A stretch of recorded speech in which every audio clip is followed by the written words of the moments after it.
ये पिछली बार बीजेपी 75 पार का नारा दे रही थी और अब की बार 50 पार का भी नारा नहीं दे रही और हम वोट मांग रहे हैं विकास के ऊपर। कोई हमें पर्सनली टारगेट कर सकता है, वो उसकी अपनी सोच हो सकती है।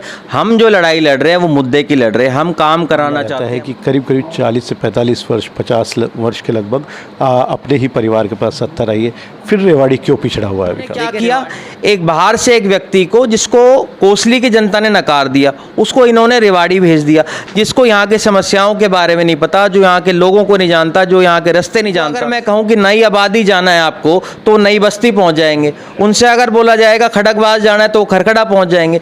जिनको ये नहीं पता कि मेरे गाँव कहाँ पर है, उसली को जिसको कर्म भूमि पिछली बार कहा था, अब आप रेवाड़ी को कर्म भूमि बना रहे हैं। अब की बार यहाँ हार जाने के बाद हो सकता है वो अटेली को अपनी कर्म भूमि बना दे, तो कर्म भूमि एक बार उन्होंने वोट कोसली डाली थी।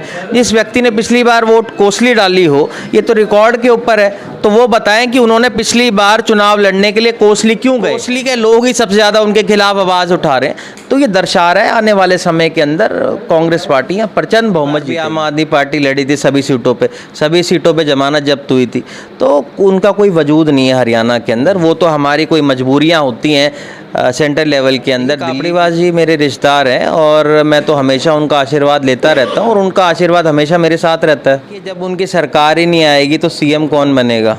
सीएम तो हरियाणा का बनेगा, कांग्रेस पार्टी का बनेगा, और आने तो किसी के साथ टक्कर आज नज़र नहीं आती। और इसका कारण यही है कि लोगों का बहुत आशीर्वाद मिल रहा है, प्यार मिल रहा है। रेवाड़ी के विधायक चिरंजीव राव को लगातार दूसरी बार कांग्रेस ने विधानसभा क्षेत्र से टिकट दी है। चिरंजीव राव से रेवाड़ी को पहले भी उम्मीदें थी और इस बार भी बड़ी उम्मीदें हैं, लेकिन चुनाव काफ़ी टफ मोड में आ चुका है। भाजपा, आम आदमी पार्टी और अन्य राजनीतिक दलों के प्रत्याशी भी मैदान में उतर चुके हैं। बात करेंगे चिरंजीव राव से। चिरंजीव राव जी, एक्टिव मोड में इस वक्त चुनाव है, क्या समझते हैं किस पोजीशन पे है वर्तमान में कांग्रेस? देखिए, कांग्रेस पार्टी बहुत मजबूत है। लगातार हम देख रहे हैं हमारा जो ग्राफ है बढ़ रहा है पूरे हरियाणा में भी, और रेवाड़ी में तो आपने देखा होगा जब से मैंने नामांकन भरा है, जब से मेरे कार्यक्रम शुरू होने लगे हैं, एक तरफा माहौल रेवाड़ी के अंदर है। जहां भी हम जा रहे हैं हमारे बुज़ुर्गों का, माताओं बहनों का लगातार हमें प्यार आशीर्वाद मिल रहा है और लोगों ने एक मन बना लिया है कि अब की बार कांग्रेस पार्टी सबसे ज़्यादा बहुमत के साथ अगर कहीं जीतेगी तो इस रेवाड़ी सीट पर जीतेगी। थोड़ी देर पहले हम आपका भाषण सुन रहे थे। पिछली बार भाजपा ने नारा दिया था 75 पार का, इस बार चिरंजीव राव नारा दे रहे हैं 75 पार का। कितना सटीक उतरेगा, क्योंकि भाजपा तो उतर नहीं पाई थी? ये मैं नारा नहीं दे रहा, ये जी हरियाणा की जनता ये नारा दे रही है कि कांग्रेस पार्टी अब की बार 75 पार करके सरकार बनाएगी। आप देखिए, पिछली बार बीजेपी 75 पार का नारा दे रही थी और अब की बार 50 पार का भी नारा नहीं दे रही, और कहीं ना कहीं आप देख रहे हैं किस तरह से भगदड़ मची हुई है। आए दिन उनके जो रिबेल थे उन्होंने चुनाव लड़ लिया, और आप देखा होगा यहाँ पर किसी ने उनके खिलाफ जाकर चुनाव नहीं लड़ा, क्योंकि सबको पता है कि कांग्रेस पार्टी सरकार आ रही है। लोगों के जो काम नहीं हो पाए, आने वाले समय के अंदर उन काम के ऊपर हम लोग वोट मांगेंगे और लोग कांग्रेस पार्टी की सरकार बनाएंगे। आपके एक बड़े प्रतिद्वंदी है सतीश यादव, लगातार हमला कर रहे हैं कैप्टन साहब पर, आप पर। देखिए, हमारा जो आप देख रहे हैं लगातार बीजेपी ने जिस तरह से काम किया उसके खिलाफ हम लोग हमारा चुनाव लड़ रहे हैं, क्योंकि 10 साल से वो सत्ता में थे, उन्होंने जो काम नहीं किए, चाहे लोगों को परेशानी बेरोज़गारी की हो, जो महंगाई की समस्या है, जो आज रोज़गार नहीं मिल पाया, हमारे बच्चों को टूटी सड़कें हैं, सीवरेज ओवरफ्लो की समस्या है। हम वोट मांग रहे हैं विकास के ऊपर। कोई हमें पर्सनली टारगेट कर सकता है, वो उसकी अपनी सोच हो सकती है। हम जो लड़ाई लड़ रहे हैं वो मुद्दे की लड़ रहे हैं। हम काम कराना चाहते हैं, हम रोज़गार लाना चाहते हैं, हम महंगाई को कम करना चाहते हैं। हम हमारे लोगों के लिए विकास हमारा सबसे बड़ा मुद्दा है। कोई क्या कह रहा है क्या नहीं कह रहा, उससे मुझे कोई फ़र्क नहीं पड़ता। एक बड़ा मामला रहता है कि करीब 40 से 45 वर्ष 50 वर्ष के लगभग अपने ही परिवार के पास सत्ता रही है, फिर रेवाड़ी क्यों पिछड़ा हुआ है विकास? देखिए, रेवाड़ी आप अगर देखेंगे तो बहुत मायनों में बहुत जगहों से आगे। आज हमारे यहाँ पर यूनिवर्सिटी है, गुड़गांव में यूनिवर्सिटी उसके बाद आई है, अभी तक पूरी नहीं हुई है। हमारे यहाँ लड़कियों का कॉलेज है, हमारे यहाँ खरखड़ा में कॉलेज है, हमारे यहाँ ITI है, पॉलीटेक्निक है, मिनी सेक्रेटेरिएट हमने बनवाया था, जुडिशल कॉम्प्लेक्स है। आप देखिए, ट्रॉमा सेंटर, सिविल हॉस्पिटल, आपके सामुदायिक भवन हम लोगों ने बनवाए सभी समाज के, रिजांगला पार्क है, नेहरू पार्क है।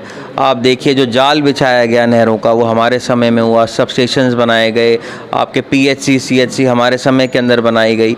मतलब काम इतने हैं कि मैं अगर सुबह शुरू करूँ तो शाम हो जाए। पिछले 10 साल से सत्ता में बीजेपी है। आप अगर कोई गाड़ी खरीदते हैं तो 10 साल के अंदर तो वो भी सर्विस मांग लेती है। आपने 10 साल तक ये गाड़ी को चलाए जा रहे हो, उसके अंदर तेल पानी आप चेक ही नहीं कर रहे, तो यही होना है। आज यही हुआ है। जो चीज़ें हम बना कर गए थे, आप सीनियर सिटीजन क्लब जाइए ना, जो हमने बनाया था, आज उसके हालात क्या है। आप कम्युनिटी सेंटर जाइए सेक्टर 4 का, जो हमने बनाया था, उसके हाल क्या है। अब मसाणी बारात जो राजीव गांधी जी के नाम पे हमने लॉ घाट बनाए थे, वो हमारे बनाए हुए, उसकी मेंटेनेंस नहीं कर पाए। वहाँ इतनी झाड़ियाँ होगी, सारा करोड़ों रुपए वहाँ बिल्कुल नष्ट हो चुका है। तो अगर ये काम नहीं करेंगे 10 साल तो ये हाल होना ही है। आज जो सत्ता में है उनको इस बात की जवाबदेही देनी पड़ेगी कि आपने काम क्यों नहीं किया। और इन्होंने क्या किया, एक बाहर से एक व्यक्ति को, जिसको कोसली की जनता ने नकार दिया, उसको इन्होंने रेवाड़ी भेज दिया, जिसको यहाँ के समस्याओं के बारे में नहीं पता, जो यहाँ के लोगों को नहीं जानता, जो यहाँ के रास्ते नहीं जानता। उनको अगर मैं कहूँ कि नई आबादी जाना है आपको तो नई बस्ती पहुँच जाएंगे। उनसे अगर बोला जाएगा खड़गवास जाना है तो खरखड़ा पहुँच जाएंगे। जिनको ये नहीं पता कि मेरे गाँव कहाँ पर है, उसका मानचित्र पे कौन सी समस्या, कौन सा गांव कहाँ पर है, तो वो कैसे यहाँ समाधान करेंगे। तो मुझे लगता है आने वाले समय के अंदर जनता उनसे सवाल ज़रूर करेगी कि भाई आपने कोसली को, जिसको कर्म भूमि पिछली बार कहा था, अब आप रेवाड़ी को कर्म भूमि बना रहे हैं। अब की बार यहाँ हार जाने के बाद हो सकता है वो अटेली को अपनी कर्म भूमि बना दे। तो कर्म भूमि एक ही रहती है, जन्म भूमि एक ही रहती है। लक्ष्मण यादव जी से भी हमने इस विषय पे बात की थी। आप लगातार उनको बाहर ही कह रहे हैं, वो कह रहे हैं कि मेरी तो वोट ही सेक्टर 4 में है। उन्होंने पिछली बार, आप उनका चेक करवा लीजिएगा, पिछली बार उन्होंने वोट कहाँ डाली थी। पिछली बार उन्होंने वोट कोसली डाली थी। जिस व्यक्ति ने पिछली बार वोट कोसली डाली हो, ये तो रिकॉर्ड के ऊपर है, तो वो बताएं कि उन्होंने पिछली बार चुनाव लड़ने के लिए कोसली क्यों गए, और लगातार वो जो टिकट मांग रहे थे वो कोसली से ही मांग रहे थे। आप उनका फेसबुक पेज उठाकर देख लीजिए, आप उनके सोशल मीडिया अकाउंट उठाकर देख लिए, लगातार उन्होंने आवाज़ उठाई कोसली की। और मैं तो कहूँगा कोसली की भी आवाज़ उन्होंने नहीं उठाई, क्योंकि कोसली के लोग ही सबसे ज़्यादा उनके खिलाफ आवाज़ उठा रहे हैं। तो ये दर्शा रहा है आने वाले समय के अंदर कांग्रेस पार्टी यहाँ प्रचंड बहुमत जीतेगी।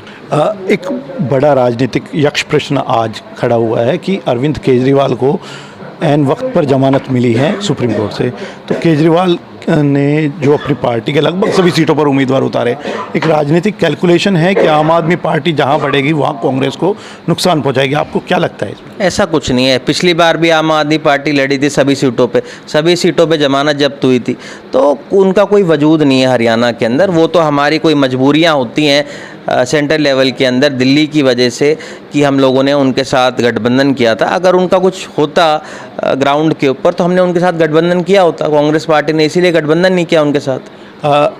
टिकट कटी है रणधीर सिंह कापड़ीवास की, टिकट कटी है अरविंद यादव की, दोनों साइलेंट हैं। भाजपा में घमासान की स्थिति है। कापड़ीवास आपके रिश्तेदार हैं, बातचीत हुई है? देखिए, कापड़ीवास जी मेरे रिश्तेदार हैं और मैं तो हमेशा उनका आशीर्वाद लेता रहता हूँ, और उनका आशीर्वाद हमेशा मेरे साथ रहता है।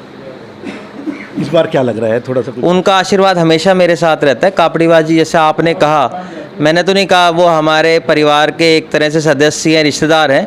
उनका आशीर्वाद हमेशा मेरे ऊपर रहा है और समय समय पे मिलता रहता है। राव इंद्रजीत सिंह को भाजपा ने करीब दक्षिणी हरियाणा की 8 सीटें उनकी मर्जी से दी है। एक बड़े प्लान पर वो चल रहे हैं, सीएम की लड़ाई भी हो सकती है। कोसली में एक भाषण दिया था, आप खुद को डिप्टी सीएम बता रहे हैं, तो चौधर अहीरवाल में ही रहेगी? देखिए, जब उनकी सरकार ही नहीं आएगी तो सीएम कौन बनेगा? सीएम तो हरियाणा का बनेगा, कांग्रेस पार्टी का बनेगा, और आने वाले समय के अंदर यहाँ पर ताकत आएगी। हम ये चाहते हैं यहाँ के इलाके को नेतृत्व मिले, यहाँ के इलाकों के लोगों के काम होए, हमारा विकास हो पाए, यहाँ के बच्चों को रोज़गार मिले, उसी के तर्ज पे हम काम कर रहे हैं। आखिरी सवाल, चिरंजीव राव किसके साथ खुद की टक्कर मानते हैं? लक्ष्मण के साथ, सतीश के साथ, सन्नी के साथ, जो भी मैदान में हैं?